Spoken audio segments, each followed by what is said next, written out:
ঐতিহাসিক ৭ই মার্চ উপলক্ষে ধানমন্ডি ৩২ নম্বরে বঙ্গবন্ধুর প্রতিকৃতিতে প্রধানমন্ত্রীর পক্ষে ফুল দিয়ে শ্রদ্ধা জানিয়েছেন আওয়ামী লীগ সাধারণ সম্পাদক ওবায়দুল কাদের।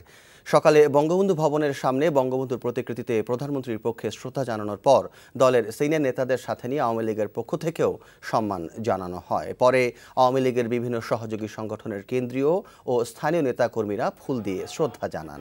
এ সময় ওবায়দুল কাদের বলেন, অর্থনৈতিকভাবে স্বাবলম্বী ও অসাম্প্রদায়িক বাংলাদেশ গড়তে বঙ্গবন্ধুর ৭ই মার্চের ভাষণ পাথেয় হিসেবে কাজ করবে।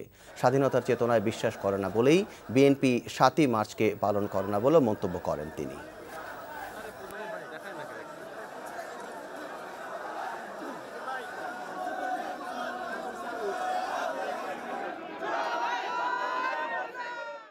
পালন করে না এটাই সত্য।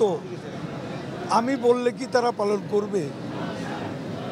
এটা হলো চেতনার ব্যাপার, মূল্যবোধের ব্যাপার, অনুভূতির ব্যাপার, আদর্শের ব্যাপার।